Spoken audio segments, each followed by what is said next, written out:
واللاتي يأتين الفاحشة من نسائكم فاستشهدوا عليهن أربعة منكم.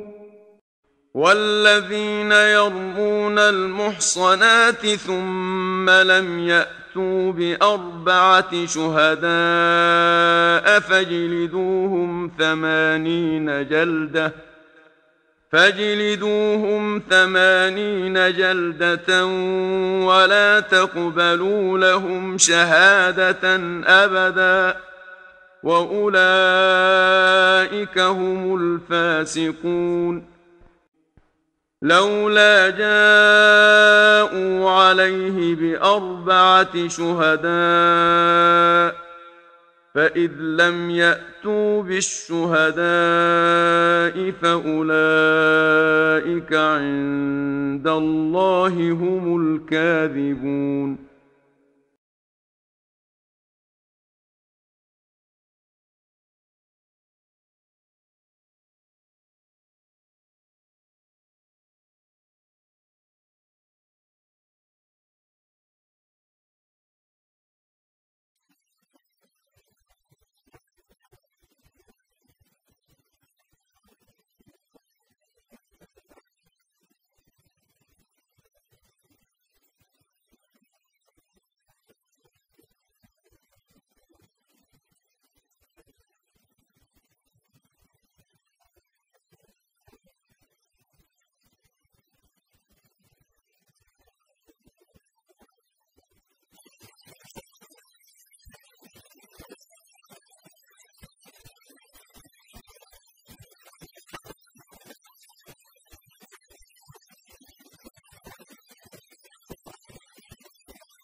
يعني يصفون الزنا بلفظ صريح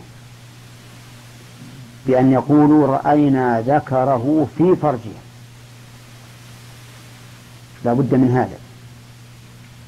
فلو قالوا رأيناه عليها متجردين فإن ذلك لا يقبل. حتى لو قالوا نشهد بأنه قد كان منها كما يكون الرجل من امرأته فإنها لا تكفي الشهادة، لا بد أن يقولوا نشهد أن ذكره في فرجها. وهذا صعب ولا صعب جدا، مثل ما قال الرجل الذي شهد عليه في عهد عمر لو كنت بين أفخاذنا لم تشهد في الشهادة. وأظنها ما يمكن، ما أدري عاد بالوسائل الحديثة هل يمكن الآن ولا لا. تصوير يمكن، الظاهر ما يمكن أيضا، لأن الذي تدركه الصورة تدركه العين، فإذا لم تدركه العين لم تدركه الصورة. ولهذا يقول شيخ الإسلام في عهده إنه لم يثبت الزنا عن طريق الشهادة من عهد النبي صلى الله عليه وسلم إلى عهد الشيخ الإسلام ابن تيمية. وإذا لم يثبت من ذاك الوقت إلى ذاك الوقت فكذلك لا نعلم أنه ثبت بطريق الشهادة إلى يومنا هذا، لأنه صعب جدا. فلو شهد الأربعة بأنهم رأوه على هذه المرأة كما يكون الرجل على امرأته فإنه لا يحد للزنا.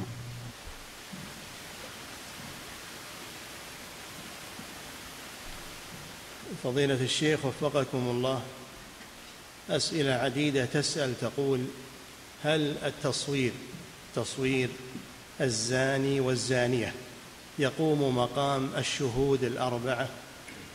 لا يجوز التصوير، لا يجوز التصوير. أولا التصوير حرام، وثانيا لا يتخذ التصوير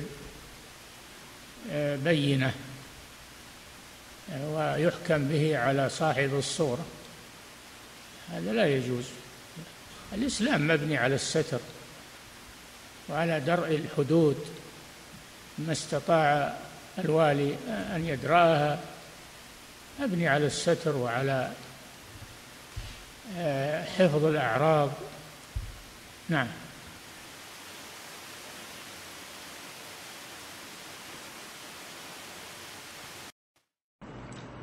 کیا ویڈیو اور تصویر کے ذریعے زنا ثابت ہوتا ہے؟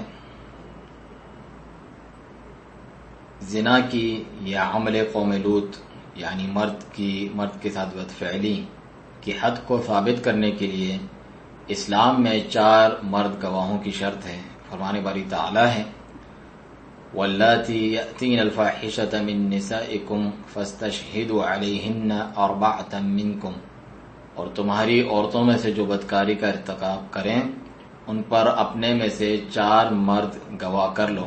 یہ سورۃ النساء کی آیت 15 ہے۔ اور فرمایا والذین یرمون المحصنات ثم لم یأتوا ب4 شہداء فاجلدوہم 80 جلدہ، اور وہ لوگ جو پاک دامن عورتوں پر تہمت لگائیں پھر 4 گواہ نہ لائیں تو انہیں 80 کوڑے مارو۔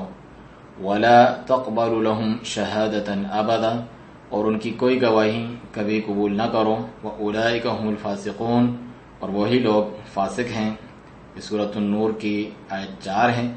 اسی طرح سورۃ النور کی آیت 13 میں فرمایا لولا جاءوا علیہ ب4 شہداء، وہ اس پر 4 گواہ کیوں نہ لائیں۔ فَإِذْ لَمْ يَأْتُوا بِالشُّهَدَاءِ فَأُولَئِكَ عِندَ اللَّهِ هُمُ الْكَاذِبُونَ، تو جب وہ گواہ نہیں لائے تو اللہ کے نزدیک وہی جھوٹے ہیں۔ اسی طرح ابو ہریرہ رضی اللہ عنہ نے فرمایا کہ ان سعد بن عبادہ قال یا رسول اللہ، سعد بن عبادہ رضی اللہ عنہ نے عرض کی یا رسول اللہ ان وجدت مع امرأتی رجلا امہلہ حتی آتی ب4 شہداء، اگر میں اپنی بیوی کے ساتھ کسی غیر مرد کو دیکھوں تو کیا اس کو 4 گواہ لانے تک مہلت دوں؟ قال نعم، آپ صلی اللہ علیہ وسلم نے فرمایا ہاں۔ یہ صحیح مسلم کی روایت ہے۔ شیخ عبدالعزیز بن عبداللہ بن باز رحمہ اللہ سے سوال ہوا کیا تصویر ویڈیو وغیرہ کے ذریعے زانی پر حجت قائم ہو سکتی ہے؟ آپ نے فرمایا نہیں، تصویر لینا جائز نہیں ہے، تصویر حرام ہے اور یہ کسی شخص کا تجسس کرنے کا جواز نہیں بن سکتا، لیکن اگر اس پر 4 مرد گواہ آ جاتے ہیں تو پھر تصویر کی ضرورت نہیں ہے، کیونکہ تصویر کی برائی بہت بڑی ہے۔ پھر سوال ہوا مثلا اگر کوئی تصویر ویڈیو وغیرہ لاتا ہے اور لوگ اسے دیکھتے ہیں، شیخ فرماتے ہیں یہ بات محل نظر ہے، کیونکہ اللہ تعالیٰ کا فرمان واضح ہے ثم لم یأتوا ب4 شہداء، پھر 4 گواہ نہ لائیں تو، لہذا یہ محل نظر ہے۔ رہی یہ بات کہ انہوں نے اس کی تصویر کشی کر لی، تو بہت سے لوگ تصویر بنا لیتے ہیں، کبھی تصویر بنانے والا جھوٹ بھی بولتا ہے، بنا دیکھے تصویر بنا لیتا ہے، اس کی صورت دیکھ لیتا ہے پھر تصویر بنا لیتا ہے، جبکہ قرآن کی نص ہے کہ 4 مرد گواہ ہونے چاہیے۔ اسی طرح شیخ محمد بن صالح العثیمین رحمہ اللہ فرماتے ہیں 4 گواہ زنا کے عمل کو واضح طور پہ صاف کھلے الفاظ میں بیان کریں کہ ہم نے اس مرد کے آلہ تناسل کو اس عورت کی فرج کے اندر دیکھا ہے، یہ لازمی ہے۔ اگر وہ کہیں کہ ہم نے اس مرد کو اس عورت کے اوپر ننگی حالت میں دیکھا ہے، پھر بھی یہ قبول نہ ہوگا، بلکہ یہاں تک کہ وہ یہ بھی کہہ دیں کہ ہم نے اسے وہ کرتے دیکھا جو ایک مرد اپنی بیوی سے کرتا ہے، تو یہ بھی گواہی کے لیے کافی نہیں۔ لازم ہے کہ وہ کہیں ہم گواہی دیتے ہیں کہ بلا شبہ ہم نے اس مرد کا آلہ تناسل اس عورت کی فرج میں دیکھا، اور یہ بہت مشکل ہے، بہت ہی زیادہ مشکل ہے۔ جیسا کہ ایک شخص جس کے خلاف عمر بن الخطاب رضی اللہ عنہ کے دور میں گواہی دی گئی، اس نے کہا اگر تم ہماری رانوں کے بیچ میں ہوتے پھر بھی یہ گواہی نہ دیتے ہیں۔ میرے خیال سے ممکن نہیں، مجھے نہیں معلوم کہ جدید وسائل کے ذریعے بھی یہ ممکن ہے کہ نہیں۔ کیا تصویر سے یہ ممکن ہے؟ ظاہر یہی ہوتا ہے کہ ممکن نہیں، کیونکہ جو چیز تصویر لینے یعنی کیمرے سے ممکن ہے وہی آنکھ سے بھی ممکن ہے. اگر آنکھ اس کا ادراک نہیں کر سکتی تو تصویر کشی بھی نہیں کر سکتی. اسی لیے شیخ الاسلام ابن تیمیہ رحمہ اللہ اپنے زمانے میں فرماتے ہیں کہ نبی کریم صلی اللہ علیہ وسلم کے دور سے لے کر خود ان کے یعنی شیخ الاسلام ابن تیمیہ رحمہ اللہ کے دور تک گواہوں کے ذریعے سے زنا ثابت نہیں ہوا. جب وہ اس وقت تک ثابت نہیں ہوا تھا، اسی طرح ہم اپنے آج کے اس دن تک گواہوں کے ذریعے ثابت ہونا نہیں جانتے. یعنی شیخ ابن عثیمین رحمہ اللہ اپنے دور کی بات کر رہے ہیں، کیونکہ یہ بہت ہی مشکل ہے. اگر 4 گواہ یہ گواہی بھی دیں کہ یقیناً انہوں نے اس عورت کو اس طرح دیکھا ہے کہ جیسے مرد اپنی بیوی کے ساتھ ہوتا ہے، پھر بھی اس پر زنا کی حد نہیں لگے گی. اسی طرح شیخ صالح الفوزان حفظہ اللہ سے سوال ہوا، فضیلت الشیخ وفقکم اللہ، کچھ سوال آئے ہیں جن میں ہے کہ کیا تصویر یعنی زانی اور زانیہ کی تصویر 4 گواہوں کے قائم مقام ہو سکتی ہے؟ تو شیخ فرماتے ہیں کہ تصویر جائز نہیں. پہلی بات یہ ہے کہ تصویر حرام ہے. دوسری بات، تصویر کو واضح ثبوت قرار دے کر اس کی بنیاد پر جس کی تصویر ہے اس پر حکم نہیں لگایا جا سکتا، یہ جائز نہیں ہے. اسلام کی بنیاد سطر یعنی کسی کا پردہ رکھنے اور حدود کو جس قدر کوئی ہٹا سکتا ہے ہٹانے پر ہے. اس کی بنیاد کسی کا پردہ رکھنے اور عزتوں کی حفاظت پر ہے.